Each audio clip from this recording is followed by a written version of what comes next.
Hello and welcome to the Clashing Identidades podcast. My name is Eduardo Solis and I'm here with Raciel Guevara. And welcome to our fourth episode of the Clashing Identidades podcast. It's pretty exciting. We have an amazing guest. We have Josue De Paz coming in and joining us for a quick conversation about what he's doing at First Tech Fund. And he's also going to talk a little bit about his experience growing up as an undocumented student, how he got to New York, originally being or living in California, coming to first to Texas, then to New York, right? So it's a very, very interesting story. And it's pretty cool, for especially for me, he had a lot of the same experiences that I had, and he's doing a lot of the work that I want to do in the future, right? So for me, this is like a sort of a full circle, seeing something that I can potentially be doing in the future, like Josue, or maybe even working with him. I'm not sure, but G, tell me a little bit about how you feel about this episode. First of all, I don't know how I feel about that intro. Raciel Guevara, what the hell? Listen, Maybe man, I'm not. oh, I'm gonna what? say it like a Mexican. I'm not gonna say it like Raz Guevara. What the No, hell? man, you are 100% right. Josue, uh, first of all, is an incredibly charismatic guy. Yep. We were talking to him, and his experience was remarkable. And I know we're gonna have to start like a hashtag or something. Yeah. Shout out our moms because like that's a prevailing theme. Like his mother's role in his education and in ultimately what he grew up to be is pivotal. It's pivotal, and it kind of mirrors our experiences. And shout out to Mexican moms, man. It was pretty dope to hear his story. Um, I don't know if our listeners are gonna get this reference, but you know that saying "Mama luchona." yeah, I do.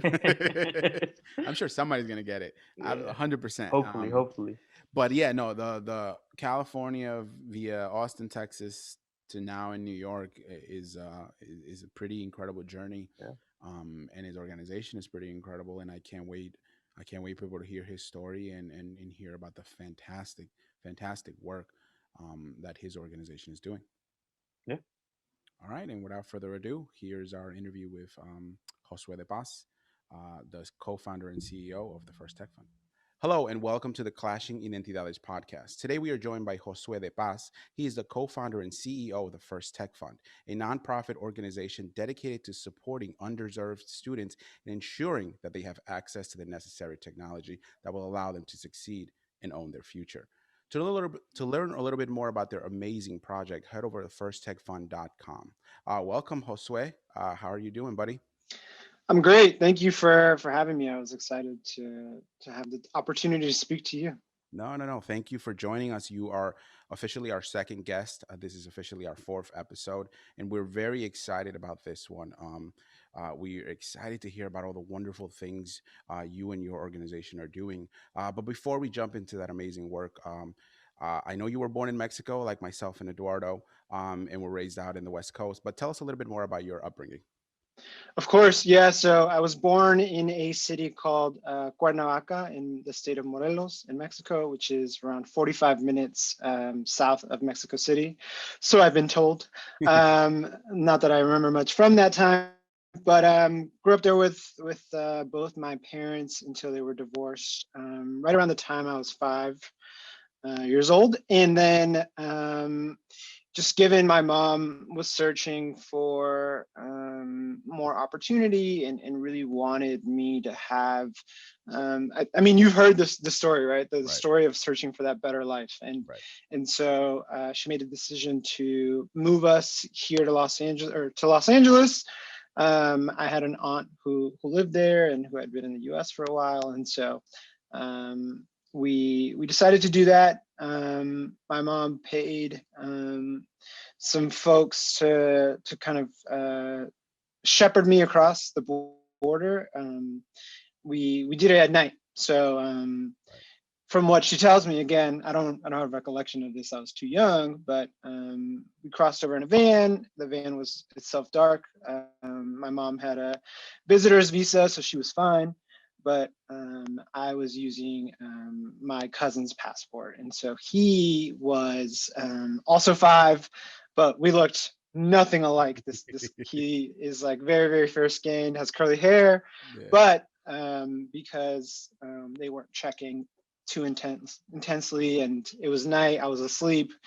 Right. Immigration did not check, so that's how I came through the U.S. and settled in LA.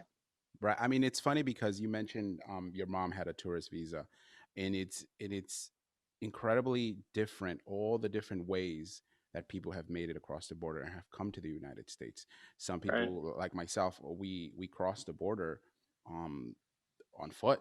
My mother, when I was very very young, kind of almost around the same age as you, I was 6 years old.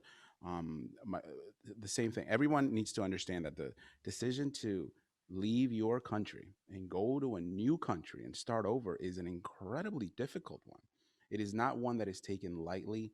And like I said in last episode, and there's no guarantees. You could come right, here and you can struggle mightily and not make anything of yourself. And unfortunately, right, is a lot easier, particularly in New York. And we'll talk a little bit about, especially with the wonderful work that your organization is doing.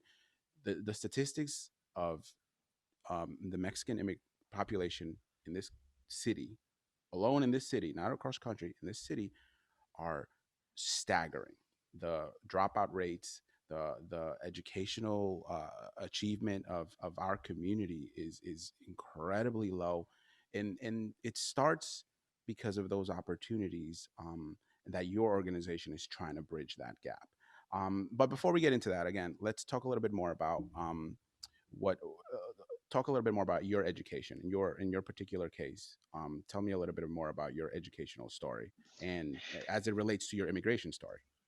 yeah. So I think my education story kind of ties back all the way to my grandfather, and so he was in a family of five, and when his dad died, he was the Mhm. oldest in the family, so he had to drop out of school. I think he was in the fifth grade, and so he didn't get the chance to finish his education. He immediately had to work to support the family, right? And so I think that's kind of like my education origin story and like where I come from.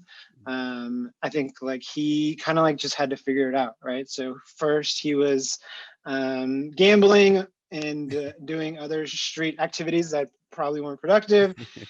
But then he picked up a guitar and Oh wow. he fell in love with it. And from fifth grade on, that's what he did for a living. He would play at different weddings, Wow. parties, different venues, and that's how he made money. He did not have any formal music education, but would listen to songs on the radio or would Wow. really play by listening to music. And so I'm inspired by the scrappiness that it Yeah. takes for you to to figure something out that quickly. And I would say that's a different kind of education, right? I Oh, think it's yeah. still valuable. And then my mom, she was never encouraged to take her education seriously.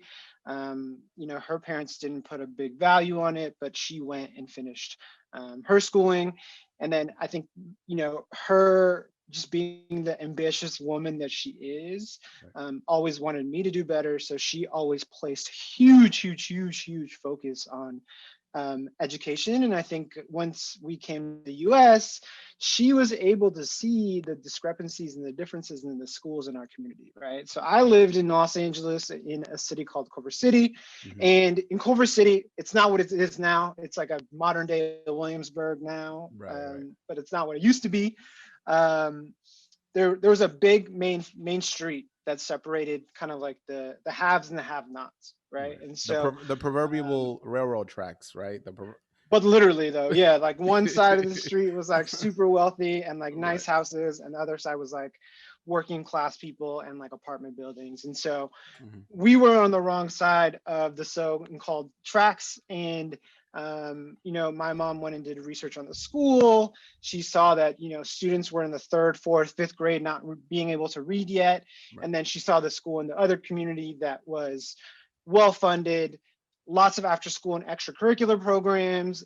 And she was like, how do I do this, right? And so she went to go talk to the school. They told her we didn't live in the neighborhood.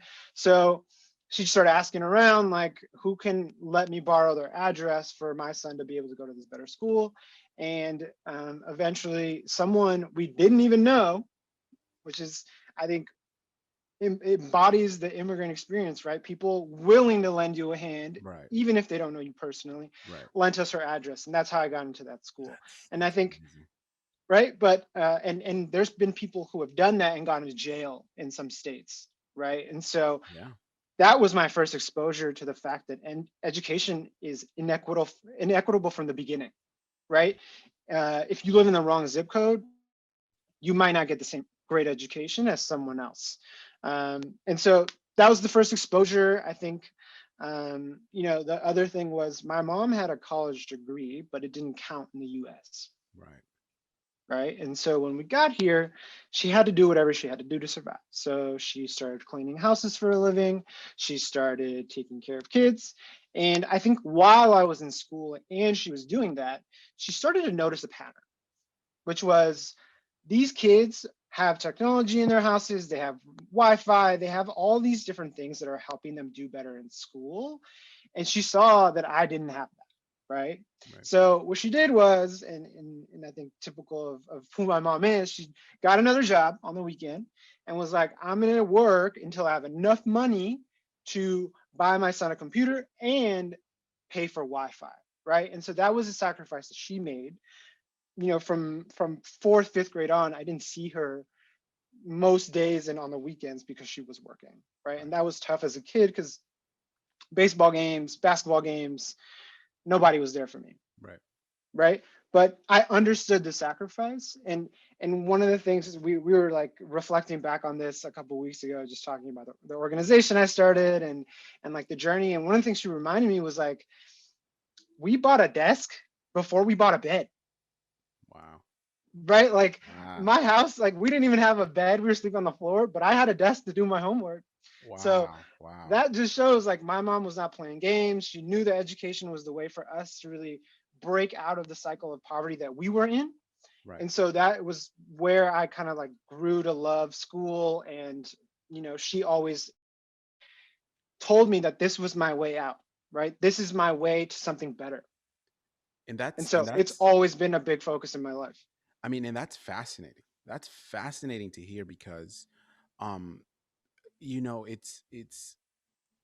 it's incredibly first of all, shout out to your mom, right? Because a lot of Honestly. moms, I mean, no, seriously, man, because a lot of moms come and a lot of parents come and they provide the opportunity, right? They come here and they sacrifice everything and they risk everything and they come here and they say, "Okay, you're here now." Right? And the onus is on the education here. All right, you go and get an education, right? Um but like I don't want to say it's rare, but it needs to be credited that your mother was astute enough and intelligent enough to recognize the differences in quality of education, right? A lot of people when they come here or they come from rural Mexico or smaller towns in Mexico, I guess that's credited with the fact that your mother was a college educated woman, but like they don't know the difference, right? They know that you come here like and I'll use myself as an example. My mother always preached education. My mother, incredibly smart woman, incredibly well read, didn't finish high school. She got pregnant with me very very young, but she knew, like your mom knew, that education was the key. Education was the key for upward mobility and stability in the home and everything. But her was more like, okay, now go to school. Hers was more like, all right, you tell me what you need. It wasn't more that my mother was certainly not doing research on the Mm. quality of schools. And in New York City, it's like you go to the school that you and it speaks to the immigrant experience where you kind of just you take what's given to you, you accept what's given to you, and you don't look for more.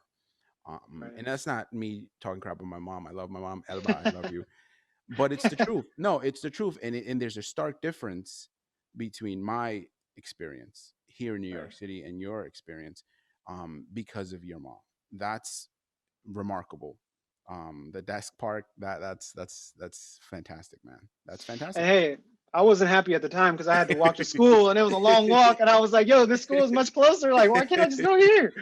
But as I got older and Right, like I actually started going to the after school stuff, right? right, Like that's another thing, right? There were so many people, and I talk about this right, as I talk about First Tech Fund because we want to be like a community of support for students, right? And right, one of the things I talk about is like there was no way my mom was going to be able to afford the extracurriculars at school. right, It was like $300 a month. That was like almost what she was paying for our apartment. right, right. So I had guardian angels at that school, right? Like, so lucky to even be there. And then once I was there was folks looking out for me. So they were charging my mom way less for the after school program so that I could be a part of it. I learned to read at the after school program. I learned how to do math, right? Because I came to kindergarten not knowing English. Right. So I actually did kindergarten in Mexico, and then I did kindergarten here in the US. Mm. Um, so math, numbers, letters, right? I was good because I knew what they were in Spanish. I just didn't know what they were in English. So it was English, right? me having to relearn that. But I think like going to that school was just like so pivotal. And I think later in my educational journey, after I finished, so that was a public school. So after I finished that, I went to another public school, which was a middle school for sixth to eighth grade. Um, and then it happened to be one day we were on the bus. So we didn't have a car until I was around 15 or 16 Mhm. because I kept getting robbed at gunpoint and knife point, but different Jeez. story for a different day. Um, Jesus. I know. We always took the bus everywhere in LA. LA is super spread out, and like it takes an hour and a half to get anywhere. So Mhm. we were taking the bus one day. We're going to downtown LA to get groceries because there's great Hispanic markets in downtown LA. And we passed the school, and I'm like, "Is that Hogwarts?" Like just looking at the school like gave me chills in my body. I was like, what is this school? Is it a high school? Is it like some sort of performing arts? I'm like, can we get off the bus and check it out? Mhm. And so we get off the bus, right? I'm interrupting my mom's Friday like shopping experience. But we get off the bus, we go up to the school. They happen to have an open house that day. Wow. Crazy. And Wow. so we walk in, we figure out it's a high school. And so we walk around, we're going to the thing, and I was like, there's no way that like I'm gonna be ever be able to go to this school. I was looking at the parking lot, there was like BMWs and Mercedes in there, and I was on the bus, and we just decided to stay for the info session, and we find out it's $20,000 a year. Jeez. And I'm like, you don't make that in a year. How are you gonna pay for the school? Right. But my mom applied. She honestly also I think had lost her job at the around the time we applied to that high school. It's called Loyola, and we actually borrowed money for the application fee. Right. So again, someone out there don't know who Right. was pivotal to my life by letting us borrow money, but applied to the school, took the test, and I was accepted on a mostly full scholarship. So another moment where so random, and yet I'm going so far out of my neighborhood. It was like a 45-minute bus ride to go to school. But had I not gone to that school, I don't think I'd be where I am today, right? Wow. Loyola High School prepared me so well for college. It really gave me the tools to be successful in college, and gave me that like mentorship and support that I needed during that time. Also, Loyola prides itself on creating men for others, right? So they're really big on community service.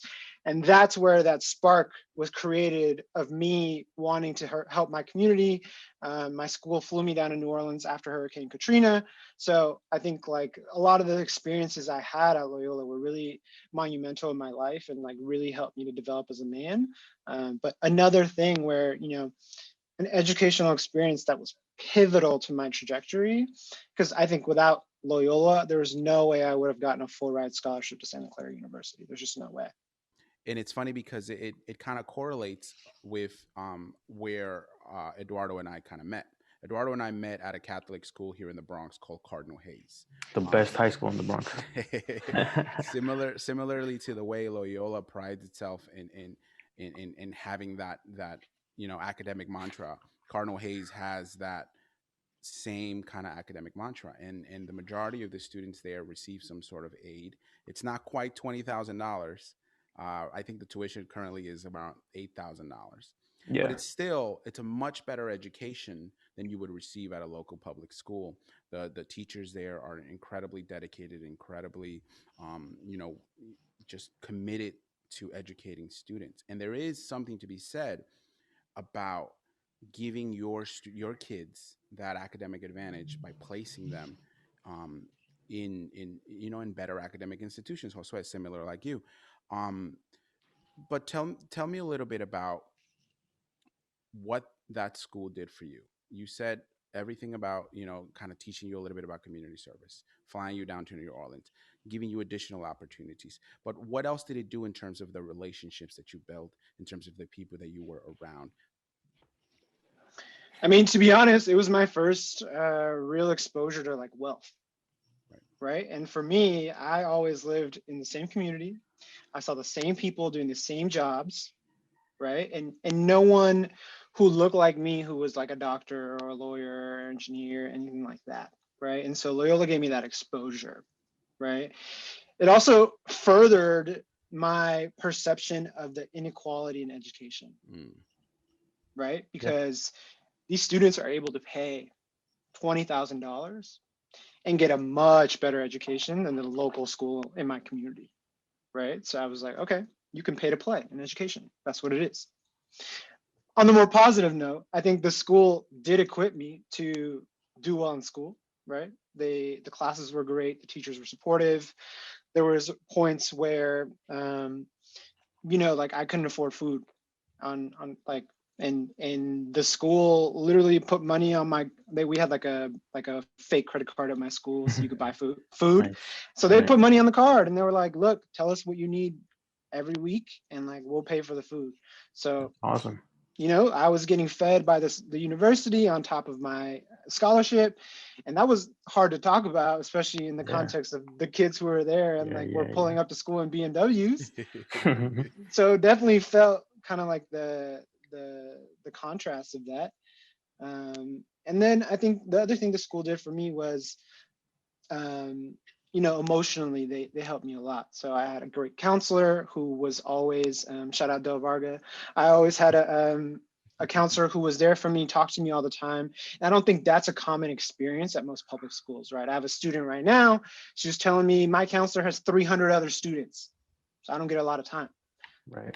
right? Whereas Loyola, you do get like a pretty solid amount of time with your counselor. And then Loyola also paid for therapy when I got held up at gunpoint Wow. near the school. Oh, So shoot. um, Loyola really did go above and beyond to educate me holistically. And I think that Nice. contributes to the way I wanted to build First Tech Fund, right? I don't want to just give a kid a computer and say good luck, because what is it that I'm really teaching the student, right? I want to be able to be involved in their lives and help them on things that they don't have a community of people to go ask, Mm-hmm. right? If you have a question, if I had a question about an internship, I can go to my mom and be like, Mom, like, what do I do in this Yeah. situation? My mom hasn't worked an internship. Like, she's not going to know.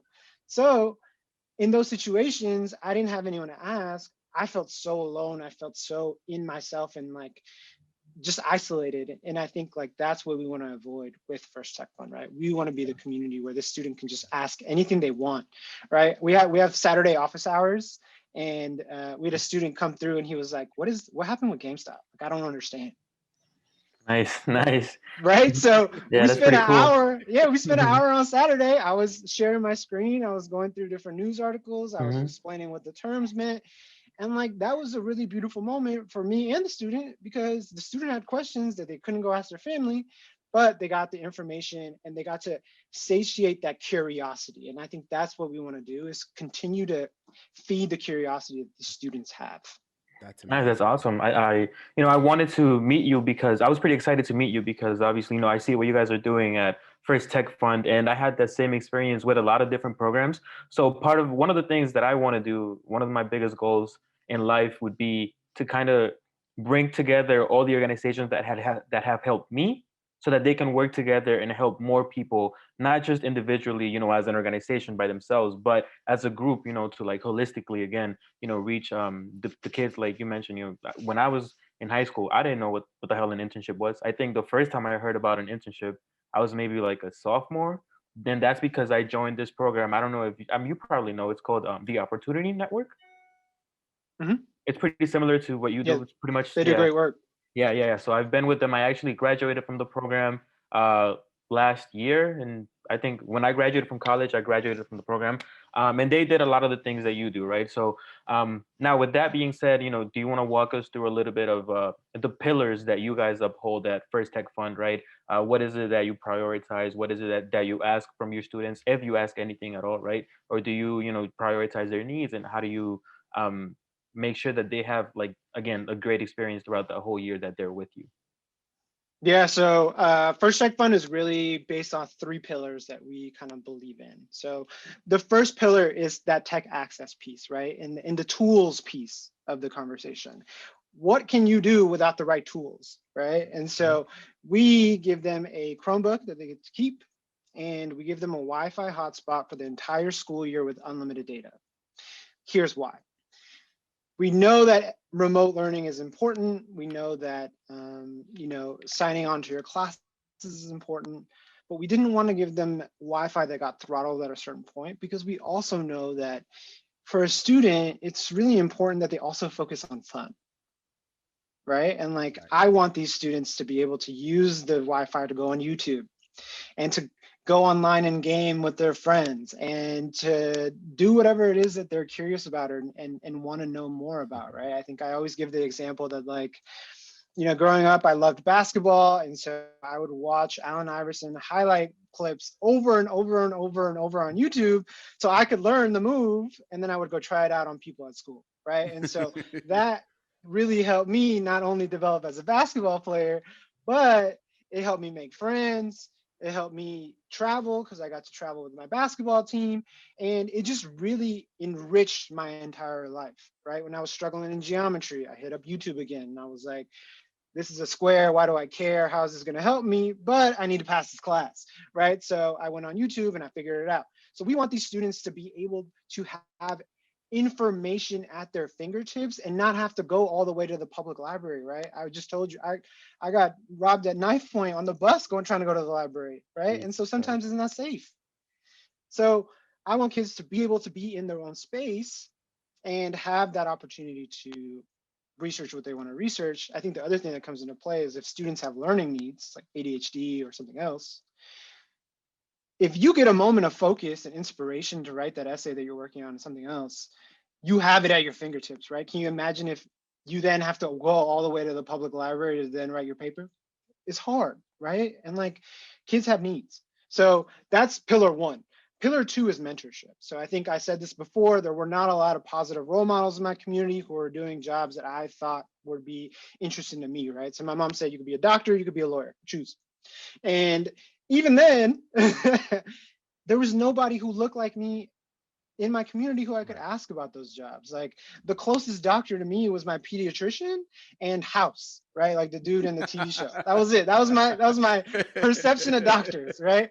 And so for us, what we want to do is, one, pair them with somebody who's going to keep them accountable, right? So if you're gonna apply to a scholarship, if you're gonna apply to the Opportunity Network, if you're gonna apply to SEO, whatever it is you want to do, we're going to support you, right? We Yeah. want this to be a launching off point for you to get into 17 other programs, Mm. but we're going to hold you accountable, right? I'm going to be hitting you up when it's a week before the deadline, 2 weeks before the deadline, and be like, where's this at, right? And so sometimes we need that, especially like for our younger students. And I think the other piece is you get to talk to someone who's been through what you've been through already, Right.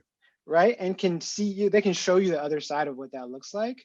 And these people are working at great companies, right? We have folks who are at Robinhood, we have folks who are Nice. at Facebook, right? YouTube. And so these people are super, super successful, and they're great examples and role models for our students. The other thing around that second pillar is like, they're starting to build their network. And in low income communities, you don't get a built-in network, Yep. right? 100%. So Yep. it's hard for these students to see other folks who have come from their neighborhoods, who look like them, and like have them in their immediate network. So we're kind of building their network for them. They're also building network with the cohort of the students they're in, right? Because Hmm. the other thing I've heard is like, some students don't ever leave their borough, so they're being exposed to students that most likely they would never have been exposed to. So that's Yep. pillar two. Pillar three is around career panels and skills training. So tomorrow we're hosting a resume workshop with Airbnb's recruiting team. We're showing these kids, how to create a resume, how to create a cover letter, what to think about when you're applying to a job or an opportunity. But we've done financial literacy, right? How to evaluate a loan, how to evaluate a credit card, how to, what kind of investments exist out there, things that aren't being taught in schools, but that you need to know, like how to Yeah. set a budget, right? Like things that Those, are I mean, those are life important. skills. Those are life skills Right, that we take for granted. Like, right, that's right. something that I mean, if you come from a certain household, that's something that your parents are teaching you, right? I didn't have Right. that growing Or up. not teaching you. or not teaching you, right? Not teaching you. That's what it Right, is. right, 100%. And it's like that's what I find the most fascinating about this entire project because Yeah, man. I'll tell you a little bit about my experience with Eduardo. I was undocumented, and I graduated college. I started a career. I worked for Major League Baseball. I have covered a whole bunch of different events. I worked at MTV. I worked at a whole bunch of different places. And somewhere along the lines, to give my son a better education, I took a second job as a teacher at Cardinal Hayes High School. My son went to Bergen Catholic in North Jersey, in Bergen County in New Jersey. $21,000 a year tuition, right? We got financial aid, but it was still a massive expense. In order for me to cover that tuition, I had to get a second job. And that second job was working at another Catholic school, which ended up being Cardinal Hayes. I worked there Listen, for you met me, so it paid off. precisely. And I say that only to say this. Eduardo, while he was enrolled in Cardinal Hayes High School, he was undocumented. He was Mexican. And he and I shared so many different commonalities, right? But because of that stigma attached to our own individual kind of experiences, that fear of kind of letting people know in on this little secret that we had, we siloed each other off, where I could have potentially have helped him navigate his high school and college experience a lot better. We eventually gravitated back both as professionals, and continued our relationship. But what right? But what your organization is doing is shattering those silos and building those relationships much sooner. Whereas Right. Eduardo and I reconnected as professionals, both college graduates, you were doing that with these kids in high school and kind of giving them those immediate networks, those, talking about like really, dude, like loans and Yeah. setting budgets for yourself. That's fantastic. And I gotta give you kudos, man, because that's unbelievable. And I support everything that you guys are doing. Tell me a little bit about how did you, because I know you've worked in a couple of different places. I think you were a community partnership manager at Girls Who Code, which is another fantastic Nice. organization. Yep. I know you were a little bit in influencer marketing and financial services, For but a tell hot me a second. little bit. Tell, tell me a little bit about what brought you back,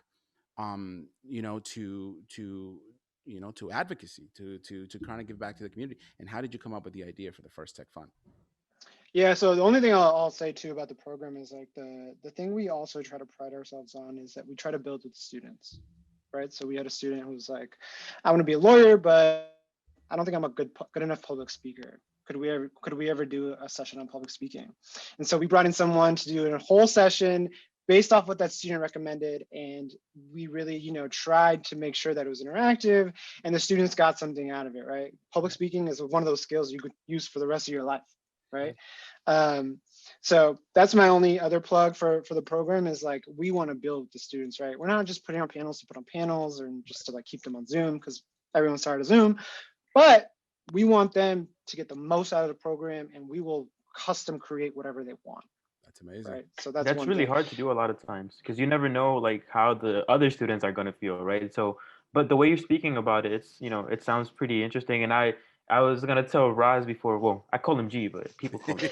I was gonna tell G. I think I might have to go work with this guy. Because I think when I was looking for a job, and I didn't mean to cut you off, so I'll let you get back No, to you're it good. You're pretty good. quick. But when I was looking for a job, recently graduated from college, Mhm. a lot of what I was finding myself was like torn between going like the social advocacy way because that's something that's really important to me and that's something that I've had for however many years I've been here. But I've also wanted to be like, I'm working in media right now, right? So I was always torn between, but the way that I worked around that is I still remain connected with a lot of nonprofits that help me, and I try to help them with whatever I can, right? So I'm currently working at this nonprofit called Sankofa Tech, and when I say working, it's like for free, right? And they're not Yeah. paying me, but I'm Volunteering your yeah, yeah, yeah. So I'm their chief financial officer at Yeah. Sankofa Tech. So that's actually that nonprofit was started by one of my classmates at Cardinal Hayes when we were, I think, juniors to sophomores. Mhm. So he's been working there for like 2015, and I Wow. just joined him last year. And it's pretty cool to like start building something from the bottom to the top, right? And it's like you said, we try to cater to the students, but It is difficult, right? You have to like know, okay, is this going to be worth it? Is this going to be something that is really impactful for them? So the fact that you are doing it, at such a high level in such a short time is pretty amazing. So kudos Yeah, to you. man, I appreciate it. And I think that is like the perfect transition to your question, Raz. Like Yeah. after college, you know, DACA had just been enacted. Honestly, in college, I was like, how the hell am I even going to work? Like, why am I even wasting my time? Like, I should just go work in construction and start making Sure. money because there was no path, right? I was like, I can't get a corporate job. Like, what's the point? And so, and I couldn't even get internships, right? So when I was applying to jobs, there was kids in my school who had been doing internships since high school. Yeah. And Yo. and I was like already behind, right? Like I had one or two internships under my belt, but it was nothing super impressive. So I wasn't getting called back from anywhere, right? And the way I got my foot in the door, and I guess the higher level thing to focus on is I was never going to do nonprofit. One, because I didn't know what it was, and two, because I really could not afford to. Yeah. Nonprofit does not pay well. It is not like an industry where you go and make a ton of money. Right. Yeah. So I needed to take care of myself first, right, and start building my little safety net and start saving and doing some of these things before I could start thinking about helping someone else, right? And I think that's been kind of like the if you had to sum it up in one word of my career, right, is like I needed to learn the things that were out there first and make money for myself and take care of myself before I could take care of other people. And it's not to say that I didn't volunteer or be on junior boards when I was working, but I just knew that if I could make money first, then I would have more options down the line. So I got my foot in the door because my mom cleaned house for the guy and took care of his kids for the guy that ran this advertising agency. And so one summer he let me intern, and then they never could get rid of me after that, That's right? amazing. I like to say is like, if you let me in the door, you're not gonna let me leave. Or you're not gonna see me leave. So Shout I out got to my your foot in the mom. door. I Shout out interned to your there. mom again, coming in the Yo, for clutch. real. For real. She has no shame. She will ask anybody for anything, which I love. But but yeah, I started at the agency as an intern after graduation. That was a big ego hit too, because I was seeing my friends get full-time offers Yeah. at like Google and Facebook and like all these sexy companies, and I was an intern, Yeah. right? I was like at the bar, like handing out drinks after at happy hour at the Hey man, agency, listen, right? I was at a bar too. I loved it. I loved working at the bar. I just didn't like the schedule, man. Working till like freaking 2 in the morning, waking up to go to class. It's not the life, but it was fun. Yeah. So I mean, it was definitely an ego burster, right? Because I thought it was, you know, I thought I was something, but yeah, I started as a strategy intern, and then I realized like I hated the work, like I hated it. It was just not for me. It was like sitting behind a computer and doing research, which is like cool, but I like talking to people. As you can see, like I'm like all over the place and energetic. And it wasn't until they allowed me to go to a presentation and present to a client, the California Lottery in Sacramento, shout out to them, that I realized like I'm in the wrong field. Like I need to be talking to people as my job. Right. And so actually my internship boss from the summer before told me about this company that was hiring in Austin, Texas. If you asked me to put Austin, Texas on a map, there was no way I would have been able to do it at that point. It could have been at the top of the state, could have been at the bottom of the state. I had no clue. But I was like, let me apply, let me see what's good. And so I applied through a referral through my former internship boss, who's now on my board of directors at First Tech Fund. Talk about full circle. Look at that. Um, Your network is got your the net worth. job. There you Hey, tell him, tell him. But yeah, I got the job, and I was like, wait, now I actually have to move to Texas. Like, all I had known being from California is that they loved guns and they hated immigrants. So I was hella scared. I was like, oh no, like what did I just do? But I think my goal as a professional has always been to get to New York. And part of that is because I see this as a city like that embodies opportunity, Right. right? If you want it, it's here. If you work hard, if you grind, you can make it here, right? As corny as it is.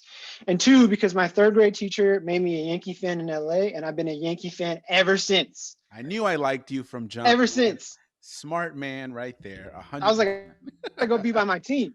Because I was always the away fan, man. I was going to Angel Stadium. I was going to the Coliseum in Oakland. Oh People are man. always booing me, throwing beer at me. But Listen, you're brave I for was like, doing I that. gotta be, man. I'm not scared. But There you go. even the one that was scary was Dodger Stadium when they played the Yankees and Ooh, I showed up listen. there with a Yankees jersey. Scared, Listen, scared. Dodger Stadium, and not to deviate this conversation too much, but Dodger Stadium and Fenway Park are the two scariest ballparks for an away fan. And I Yes. never, and I have no shame in saying this, I've never worn a Yankee shirt or a Yankee hat in Fenway Park uh, or Dodger Stadium. Mm. It's just not safe. It's just not smart. It's not I did. practical. I did. So I you did it, and are I a regret much it. tougher man. Let's talk about that for a bit. I want to know. Yeah, Listen. I mean, I went to Fenway for Jeter's last game ever. So not the Oh, last game in New York, but his hmm last game ever. Yeah. And I think the Boston fans had compassion for me, right? Because it was his last game. They were being nice. But I think yeah, I got away with one there. There you go. nice, nice. But yeah, man, I wanted to be in New York, and so I made the move to Austin, Texas. I kind of like finessed what team I was on and what kind of clients I was working on. It was like only New York stuff. I made it very known very quickly that I wanted to be in New York to the company. And the company, for context, works with investment banks to help them with due diligence. So Mhm. say, Goldman Sachs wants to buy Snapchat. They would go to GLG and say, hey, can I speak to 3 experts in the social media space to get a better understanding of like what the headwinds are and what the challenges are and what the opportunity is in the space. And so I would connect them with third-party consultants, making sure that from a compliance perspective, they could speak to them because they didn't, to make sure that they didn't have any sensitive proprietary information that they could give the banker, and then they would talk for a bit. So that's what I was doing. I worked with a lot of big investment banks, and eventually a spot opened up in New York. So literally day 365 in Texas, I was on a plane in New York, and Fantastic. I made it out here. And then I worked at GLG for a little bit. I worked in the influencer space, and really when I worked in the influencer space was when I realized that I was doing the wrong thing with my life, right? And not to exaggerate, but I was like, what am I doing? Right. It just like was such a jarring experience to go to a job that you hated, and like this is maybe the only job I've ever hated in my life, Mhm. and feel like you're just wasting your life, right? I wasn't making an impact on anybody. I was helping brands make more money, right? Like that does like what's the point of that? And so that's when I had a moment of reflection, like what am I doing with my life? And that is also when somebody told me about Girls Who Code. And those intersections of kind of like reflection was how I made it to Girls Who Code. And I would say Girls Who Code is the best job I've ever had, besides First Tech Fund. And the job that the job that taught me the most about myself and about life, right? Um, Seeing how far you could get, how many people you could impact if you had the passion and the tenacity to do it was like eye-opening to me. Like I did not know that nonprofits could operate on that scale. I did not know that nonprofits could operate with that impact. And so for me, it was like the spark that was lit, right? And now I'll say I'm on fire because I'm doing my own thing and I'm serving my community.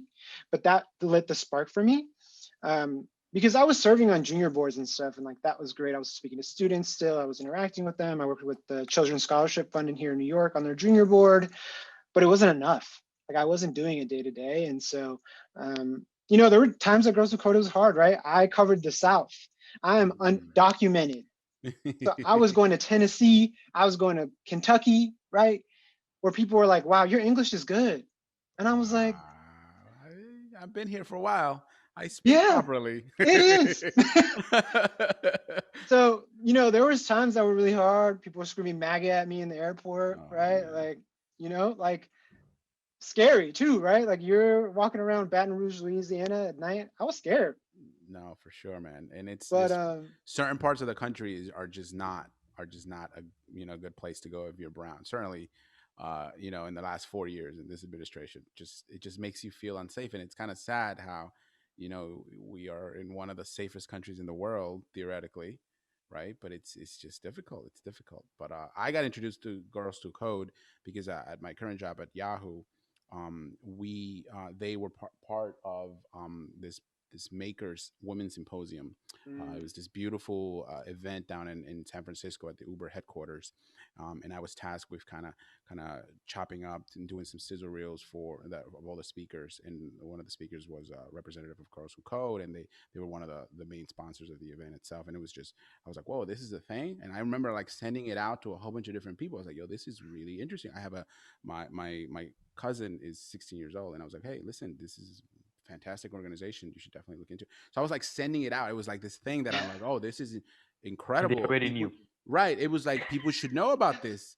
But anyway, that was my introduction to Girls Who Code. So when I saw it in your career profile, I was like, oh, that stood out to me. But I'm interesting. So tell me a little bit about how that experience kind of eventually became First Tech Fund, and how that helped blossom your organization. Yeah, so a big part of my job at Girls Who Code was to travel for conferences, right? I was traveling all over the country and speaking about um, Girls Who Code, and when I wasn't getting questions on stage of like, "Are you a girl who codes?" I was interacting with teachers and students, and yeah, you really had to figure out how to respond to some interesting questions on stage, but you know, one of the things I was seeing and hearing from, you know, parents, teachers, administrators, was that like students didn't have Wi-Fi at home, or didn't have Mm, computers, or didn't have tools, right? And so that kind of like planted the seed in my mind, like, okay, like there's really great curriculum, like Girls Who Code, top to bottom curriculum is incredible, hands down. But if there's students that like can't access it, then like that's a larger problem. And then I think that kind of like made me curious. So I started researching like, okay, like what is that statistic like in New York? And like, what is that statistic like in Brooklyn? Like how many kids have computers? Like, what does that look like? So I started doing more research. I got curious. And then COVID hit and I got laid off. And that was like a really difficult period for me, because I was at my dream job. Like I was enjoying what I was doing. I was getting to talk to people. I was getting to travel. The mission spoke to me, right? Like my mom, if she was born today, she would be a STEM girl, right? I tell her all the time. She loves science, she loves math, she loves like all of that, but no one nurtured that for her. And so she couldn't become that. So my purpose at Girls Who Code was to make sure that no one else like my mom got missed, right? Like I wanted to make sure that, you know, she didn't catch that train, but let me make sure that others do. And so for me, it was really hard to get laid off, because I was really passionate about the work and I really believed in what they were doing. But at the same time, it was such a blessing, because I had the moment, I had the space, I had the time to think about what I wanted to do next. And for me, it's always been like, I've always wanted to come up with like this really cool $1 million idea that like changes 100,000 people's lives, and it's like so great. And I've always kind of been waiting for that. I have a note on my phone where I write down all my different business ideas. It never came, right? But what I kept thinking about was like, can I just make change like locally? And like, if 20 students, if I changed their life completely, is that terrible? Like, no, right? So I was like, why don't I start something now that I have the time, the energy, the space, the money, right? I had already worked for 5 years, so I had money saved up. I had just bought a condo, right? So I had everything I needed, the network too, right? Like I had made relationships with people. So I had everything I needed to finally like launch my own thing. And I saw how big the problem was just here in New York. You think of New York, you think of art, media, finance, right? You think of all these things, you don't think about kids not having Wi-Fi, right? So we started First Tech Fund. I started sharing the idea with friends in a Google Doc, and I was like, destroy this. Like, give me the harshest feedback. What about this does not make sense? What about it does? I asked people from different industries, like nonprofit, but from the fundraising perspective, from the student development perspective, from the curriculum perspective, trying to get as many people's eyes on what I was trying to do. And then I started building the program. At the same time, the Black Lives Matter protests were going on. So I did not want to start fundraising because it felt wrong to take away from what was happening, right? So we put that on pause. I just shopped the idea. I started talking to administrators. I started talking to folks about what the execution of it would look like. And then, not that the Black Lives Matter movement ever ended, but we waited until July, and then started fundraising for the program. And initially, it was supposed to be 25 students, but then I went on the news. I went on Univision, which was my mom's lifelong dream for me. She was never Nice. more Congrats. she was never more fulfilled than in that moment. But I Listen, it went on doesn't Univision. count. It doesn't count unless you're on linear television, and particularly Spanish language television. It doesn't Yeah, count. Like for not really. years, my mother was like, "What is it that you do?"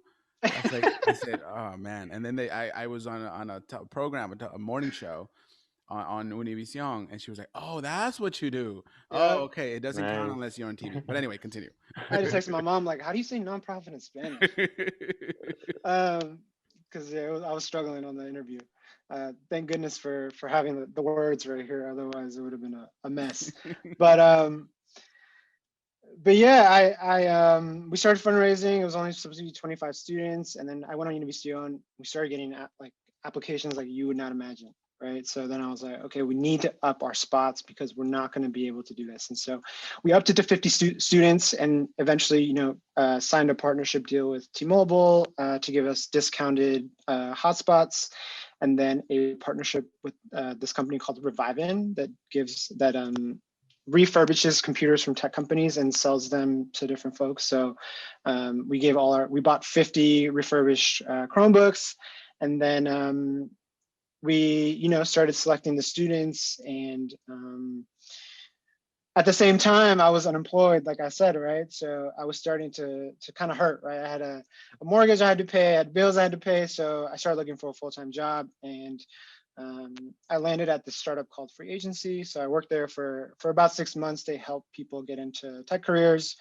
But eventually I decided, and this was a month ago, that it wasn't fair to both organizations for me to be splitting my time, because I was working like 7 days a week, 10 to 10 every day, or 9 to 10 every day, right? And so it was grind, dude. Like some weeks I was working like 90, 100 hours, and it was just like not fun. It was like horrible.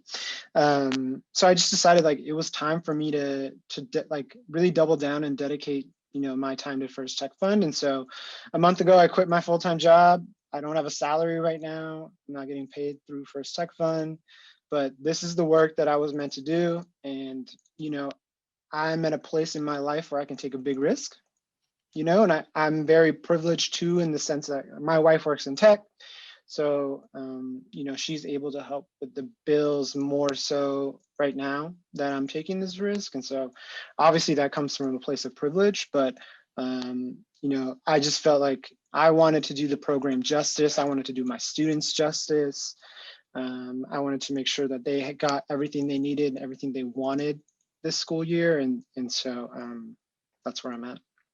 Nice. Well, with those details, I think that goes pretty it goes pretty well into the next point that we wanted to cover, which is what kind of support do you have from foundations, from corporate sponsorships, corporate grants, right? And how do you, I guess, for you, since you're such a young organization, right? How do you prioritize those different grants, and how can people help, right? How can we get involved with individual giving, or like even small gifts, right? How do you recruit people to join you, and what can we do to help? Yeah, so small gifts have been our bread and butter, right? Like we have raised around $47,000, 100% of which has been through individual donations.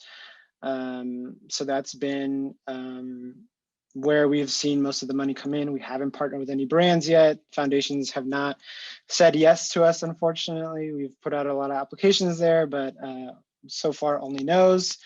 And so we've just been trying to be creative, right? We have a yoga online Zoom fundraiser coming up, and we sold merch, right? So we've just been scrappy in terms of how we're fundraising, where we're looking for sources of money. We've been applying to the different awards you can get, right? So I applied to the David Prize, which is $200,000, which is unrestricted funding for 5 people. They said no. And then more recently, we heard back from the New York Knicks and Squarespace partnership, and we were selected as a top 10 finalists for their grant, which is $30,000. but they're only choosing the top four. So what we'll need people to Ah, do jeez. Hey man, is that's amazing, Man, man. listen, Before we that's an go any further, accomplishment. progress. that's dope, Progress. man. And Yes. you with your love of basketball, the Knicks Yeah. are a fantastic. I'm a huge Knicks fan. So tell us. I know there's a social component. Tell us what is that regular people can do to help you guys out. There is. So this week, Thursday, April 8th to Monday, April 12th, a tweet will be sent out through the Squarespace main Twitter account that will have First Tech Fund. And what we need people to do is go like it and retweet it to drive engagement to that tweet. Nice. Let's go. Yes. I Oh got this. man, I don't use Twitter, but let's go. I'm gonna Everyone you do. know. start making one. Listen, 100%, man. That's a big deal, bro. That's a big deal, and congratulations. And Yeah. we'll do our best to kind of push it out to our through our social channels. Um, and I'm excited, man. I'm excited. First of all, I'm excited to get myself I'm gonna buy me a hoodie. You Yes. know what I'm saying? I'm gonna Yes. You're gonna jump buy on the. us a hoodie. Whoa, whoa, whoa, whoa, whoa. It's a Listen, package deal. Come on, come listen. on. You're a grown ass man. You're buying yourself your own first tech fund, Listen, man. or It's listen, my you buy birthday gift. or you buy two and then I buy two and I give one away. Let's see, this is how we can do it. We I can No, love no, it. no. But it's my birthday. Josue's like, yes, buy four, buy Buy Just buy seven. 10. Just six. buy 10. Just buy 10. But no, man, for real, absolutely. That's fantastic news. That is fantastic news, and we'll do our best to kind of jump in there. And again, tell us a little bit about where people can find you. Give us again your website. Where can they send donations to, so that we can definitely kind of get the spread the word out as well on that front.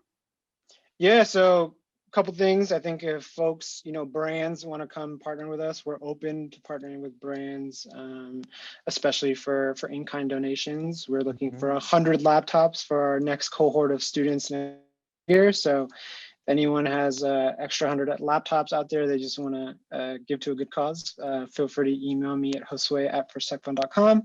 And if you want to give an individual donation, which is, like I said, the bread and butter of our work, the link is at firsttechfund.com. Nice. Awesome. Cool. All right. Before we wrap up, there's one other thing I kind of wanted to talk about, and that's uh, it's interesting how the pandemic, kind of really highlighted this kind of digital divide, right? Yeah. It's been a problem for a long time. Mm-hmm. Just having not having the access to technology and certain resources has been impacting and hurting people for a long time. Certainly since when I was in school, I remember my first computer was a compact Presario, and I just didn't really grasp the importance of that in my household. Um, and it was I didn't even grasp the importance of having that knowledge till I got to college, and I was like, oh, and people were like, oh, like struggling with, and I'm like, oh no, I know how to do this, and I'm like, oh wow, it really is an issue. But certainly with the pandemic, and I'll give you a little bit about my experience when we switched over to complete remote learning. My son already had a Chromebook. My son already had access to the internet, and it was a relatively smooth transition for us because he had access to these things. It Mm-hmm. wasn't, but then we would get emails and say, oh, if you need a Chromebook, come pick it up. And like, it was a holdup in the instruction because 60% of the class didn't have a Chromebook and they needed to wait to go to the school and pick one up. And then I would talk to my mother in New York, and a lot of people were like, "Oh, our kids are starting online learning because they haven't had their own Chromebooks and stuff." So it's a Mm-hmm. huge, huge problem that you guys are trying to address. Yeah, I mean, there's a statistic out there somewhere. I read it in a news article that like 2,600 students did not show up for school this semester, right? And a majority of them are Black, brown, and low income, right? So this is obviously affecting our community much harder, where our community is also getting hit harder by COVID, right? So it's almost like a double pandemic, especially with everything going on too, with the race and the attacks that have been going on, right? Like our communities are the ones that are being impacted by everything that's going on. So that's been sad to see. My hope is that the government will take action and realize that our students are literally the future of this country, and it requires a proper investment of resources to make sure that our students are doing well, right? Every single student in a New York public school should have a computer of their own. right? Every single person in New York City should have access to Wi-Fi. Wi-Fi at this point is a utility, right? You need to have it. How do you sign up for a vaccine? How do you get social services? How do you do any of these things if you don't have Wi-Fi? So I think that's my biggest takeaway, is that there needs to be larger scale change and policy change to really fix this issue, right? I had to say no to 700 kids who applied to my program, right? And so I don't know that I'll ever be able to serve every single kid in New York or across the country, right? Because this isn't just happening in New York, right? It's happening in Philly, it's happening in Miami. We heard from students in those cities who wanted to be part of the program. Wow. Wow. Man, that's Yeah, that's insane. something So I was gonna mention. It's like we've talked about at least five or four, different nonprofits pretty much doing the same work, but for different, different tracks, right? But it's incredible to see how there's still so much more work that needs to be done, right? And it's like you mentioned, there needs to be some policy change. But I think something that helps that cause as well is the future generations working like to ease those, like to, I guess, to combat those struggles, right? So like you with First Tech Fund, me with the whatever, however many nonprofits have helped me in the past, right? I'm still trying to do the same thing. So with that, like that kind of brings me to our final question for you. Can you speak a little bit about how you're preparing your future generations of your students to kind of take the reins and lead more, to their networks and to the people in their communities, right? What is the Young Leaders Council at First Tech Fund?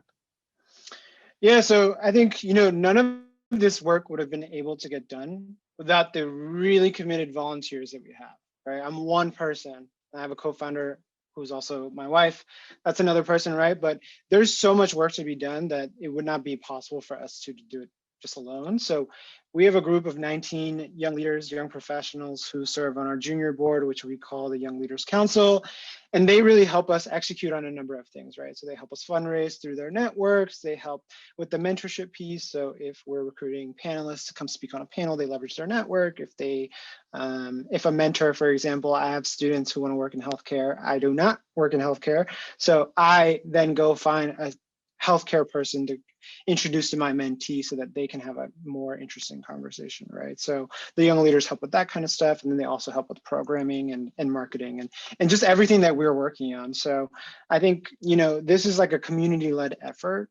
And I think that's really the important piece. I think the other side of that is what we're trying to instill this in the students is that, for us to be investing in you, someone had to invest in us, right? And like this money, these computers, they didn't just appear out of thin air. Someone is making an investment in you. And so what we hope that you will do is one day in the future, make an investment in someone else, right? And so one of the questions on our application was, will you in the next 10 years commit to donating a laptop for one other student, right? Because I really believe in the principle of each one teach one, right? If somebody helps you, teaches you something, it's your responsibility to go and teach somebody else. So through the Young Leaders Council, through our students, I really hope that, we are building like the next generation of leaders who are going to go out and change policy, who are going to go out and change education, who are going to go out and change whatever it is they're passionate about. And that's fascinating. I mean, listen, and we actually met through a member of your young Leaders Council, my buddy Luis Oprisa, who I worked with over at Major League Baseball for a number of years. He kind of connected us, and that is kind of what brought you to this episode. So, shout out to you, man. Shout out to you, and shout out to the fantastic work that you're doing. I love that concept. That last part about kind of reinforcing that we all kind of need each other, and community building is such an important concept, such an important aspect of the work that you're doing. I thought it was beautiful. One shout out to your mom again, man. Listen, shout out to your mom, and it's become like a recurring theme in this podcast. The whole notion of like pulling yourself up by your own bootstraps is a fallacy, right? Yeah. Nobody comes to this country and pulls themselves up by their bootstraps. There's a community, there is a family member, there's there's a whole bunch of people behind you to support you, because life in this country is incredibly difficult. Life in the country is incredibly difficult, and every statistical analysis that has ever made about a community, you are more likely to fail. You are more likely to succumb to a life of crime, statistically speaking, than you are to be a success in this country, and that's a shame. But through the support of families, through the support of organizations, advocacy groups such as the First Tech Fund, we are able to kind of lift each other up. And that will not continue to happen unless we continue to build the communities and kind of look behind us, and kind of pull the next people up who are coming behind us. So I applaud you. I applaud your organization. Just tremendous work. I look forward to contributing in any way that I can. Certainly, there's going to be monetary donation. I'm certainly copying myself some dope gear, a hoodie or a shirt or a hat or something, and I'm going to wear it in my next episode. Hopefully, it gets here in time. Yes, I love it. So again, man, thank you very much for joining us. We want to give you the space to any closing thoughts or any other message you have to our listeners. Kind of the floor is yours, brother. Yeah, I think for me as a high school student, I always felt super alone, right? Because nobody knew I was undocumented. Nobody in my sphere uh, could go through or understand what I was going through. And so I think my message really is to like the students who are currently undocumented right now and are going through it. And it's that there's lots of different paths to success, right? And there's lots of definitions of success, right? And to not get stuck in what today brings, but that there's like hope on the horizon, right? And I really, really believe in that. I really believe that, there is going to be positive change for people who are experiencing this, right? So don't give up. You know, keep keep your head up and have faith that things are going to work out. It's hard to do. There's lots of factors against us, lots of things going against us, lots of people going against us. But if we stick together as a community, I think like anything is possible. Beautiful, brother. Beautiful. We, Eduardo and I always go back to the analogy of the kid who's in remote learning right now, who's undocumented, who's embarrassed, who's afraid to talk about his experience. Don't be. Don't be. Do not be embarrassed. Rely on your network, rely on your community, open up to people, and you'll get the help. There's tons of organizations doing the work, tons of organizations, tons of people like Josue who are in the trenches, who are putting in the hard work and the equity hours to kind of help people out. So yes, 100% better days are coming. Josue, thank you very much for everything. Thank you very much Thank for you for having sharing. me. Thank you very much for opening up, brother, because it is a difficult thing to kind of share some of your experiences, and I definitely want to hear more about you getting stuck up and robbed going to the library. But that will have Part two, offline. part two, part two. That that will have offline, or maybe we'll even make it a part two. But Listen, again, the same thing happened to me, but not on that scale. Not on that scale. but again, Josue, thank you very much for being here. Thank you very much for being honest and raw and sharing your experience. And we applaud all your efforts. All right. Thank you very much. And that's it, man. Thank you so much. Thank you both. Thank you. All right. Thanks again to Jose De Paz, the co-founder and CEO of the First Tech Fund. Man, he's got an incredible story, man. He was inspirational, and if you allow me, I see a lot of you in him, and a lot of him in you, not just because of the similarities in experiences. Because you know me. I always like to say every immigrant experience is different. Every story is unique, but Hmm. I do see a lot of similarities, Eduardo, in you and him, because a lot of the things that he's talking about and a lot of the things that he's working on is a lot of the things that you and I have discussed offline, the things that you want to accomplish. Yeah, man. And I'm excited to see you get to where he is. And look, without advocates, without people doing the work of giving back to the community will suffer. Yeah. And that's the truth, man. And I'm excited. That's incredible, Yeah, man. it's like I said in the, during the episode, think he's doing what I want to do, like in the future. I don't know if I thought about, maybe starting my own nonprofit, but that is a lot of work and I don't think I'm quite there yet in terms of like the network. I feel like I do have a lot of people who might be potentially able to help me, with the fundraising or the admin stuff or like Mhm. pretty much running the organization, but Yeah. I don't think my network is there in terms of like, the money aspect, right? And that's something that's hard, right? He mentioned he got denied a bunch of times. When I was working with George, I was pretty much doing the same thing, right? at About You. I was, submitting grant applications to Nike, Adidas, government, foundations, Right. and everybody was saying no, right? And it's even more tough when you're a 1 or 2 year old nonprofit, right? So right now at Sankofa Tech, I think I'm getting a lot of experience in terms of writing grant applications or reaching out to corporations, Google, Microsoft, right? There's a lot of good things coming our way. So I'm hoping to use that knowledge for the future, right? I don't know if I'm gonna start my own thing or just keep on working with nonprofits the way that I have, but pretty excited to maybe potentially even work with Jose. I'm excited to see what you accomplish, brother. I'm excited to accomplish. I'm excited to see and witness firsthand where you end up and what you decide to do. Yeah, man. The other Vayner thing, Sports, Vayner Sports. yeah, there you go. The other thing that that is a recurring theme is the notion of not just accepting what is presented to you. He talked about being at Girls Who Code and that kind of Hmm. just kind of building that sense of confidence in himself and kind of just wanting to do more. And that's a common, kind of immigrant storyline of just Yeah, accepting what is given to you, accepting the realities of your life. But no, if you persevere and if you want more for yourself, and if you keep at it, keep at it, good things will definitely come. Like the great Mexican philosopher ever said, Shea Serrano, you can't win a game 7 without losing 3 games first. You got to keep at it. You got to keep at it right. and keep grinding and keep grinding. But again, thank you. I thought it was a wonderful episode. I'm Yeah, excited. I'm excited for the next episode. I'm excited to continue this conversation. Um, uh, and with that being said, thank you very much for listening. Hopefully, you stuck through to the end. Our listenership is growing by the week, by the episode, and we are heartened to kind of continue to have this conversation. So, yeah. with that being said, thank you very much for listening. My name is Raz Guevara. He is Eduardo Solis, and this has been the Clashing Identidades podcast.